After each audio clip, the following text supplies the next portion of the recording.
Bonjour à toutes et à tous. Je suis Alexandra Sapferi, avocat en droit du travail et fondatrice du site mesindemnités.com. Aujourd'hui, nous vous proposons une nouvelle vidéo de la série Tout sur mes droits pour faire le point sur le cumul entre l'allocation chômage et un salaire. Avec Patrick, qui est expert à l'Unédic, nous allons tout vous expliquer.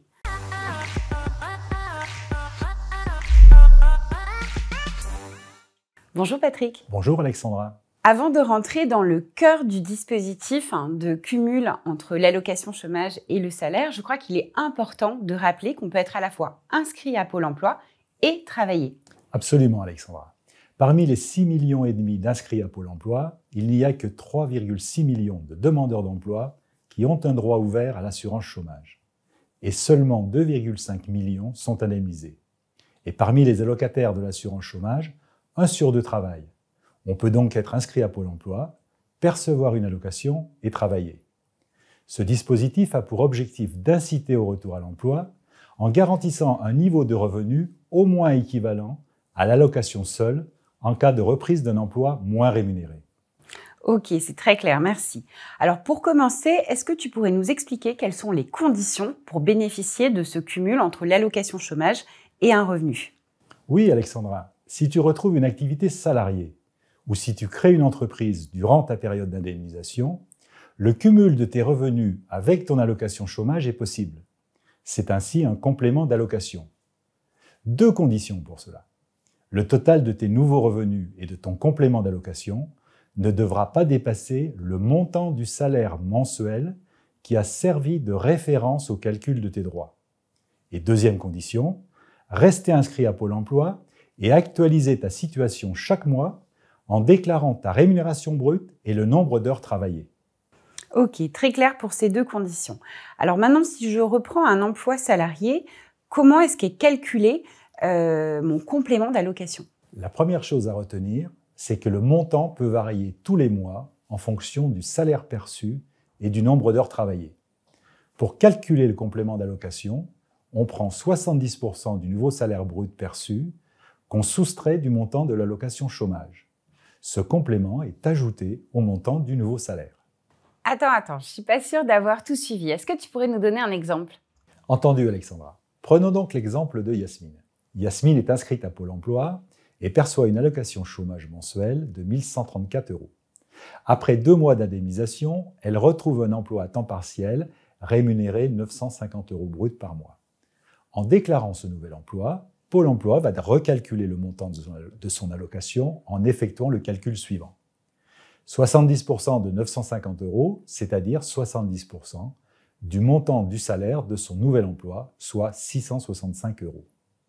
On soustrait ensuite ce montant du montant de l'allocation, donc 1134 moins 665, soit 469 €. C'est ce complément de 469 € qui va se cumuler au nouveau salaire de Yasmine. Ce qui donne donc 950 € plus 469, soit un revenu total de 1 419 €. Ce revenu est inférieur au salaire brut de 2 100 € qu'elle percevait avant d'être au chômage, elle peut donc bénéficier du cumul. Grâce à ce dispositif, Yasmine est mieux rémunérée en reprenant un emploi, même si celui-ci moins bien payé qu'avec sa seule allocation chômage. Ok, merci beaucoup Patrick, c'est beaucoup plus clair. Alors là, tu évoquais le cas de Yasmine qui est à temps partiel. Est-ce que ce dispositif s'applique à tout type de reprise d'activité? Absolument Alexandra. La seule limite, c'est que le montant cumulé du salaire et du complément d'allocation ne dépasse pas le salaire brut de référence qui a servi de base au calcul des droits. Le cumul s'applique aussi aux entrepreneurs qui peuvent cumuler une partie de leur allocation avec les revenus de leur activité.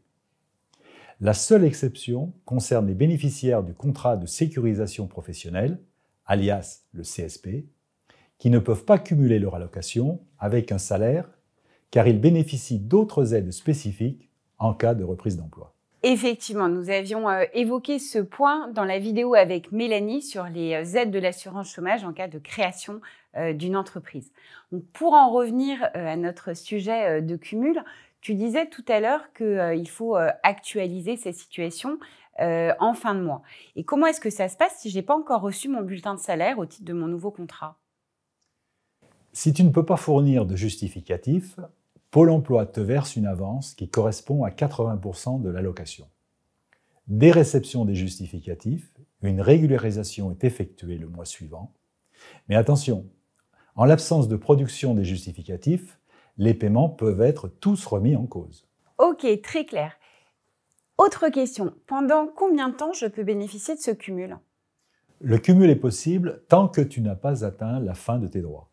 Avec ce dispositif de cumul, tu ne perçois qu'une partie de ton allocation chaque mois. Le nombre de jours non indemnisés chaque mois au titre de l'allocation chômage d'aide au retour à l'emploi décale d'autant la date de fin de tes droits. Ok, je crois qu'il ne me reste plus qu'une seule question, c'est de savoir qu'est-ce qui se passe si jamais je perds mon emploi repris. Si tu perds involontairement l'emploi repris pendant ta période d'indemnisation, le versement de ton allocation chômage à taux plein reprend son cours normalement. Mais cette reprise d'emploi t'aura permis de décaler la fin de tes droits, comme on vient de le voir, et de reconstituer ton stock d'heures de travail pour l'ouverture d'un nouveau droit.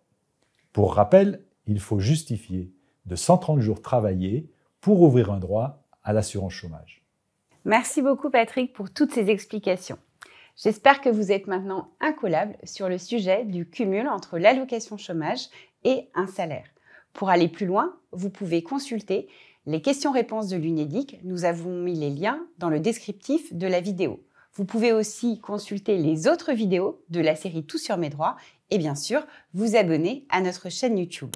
Si vous avez des questions ou des points à éclaircir, dites-le nous en commentaire, nous vous répondrons. À très vite!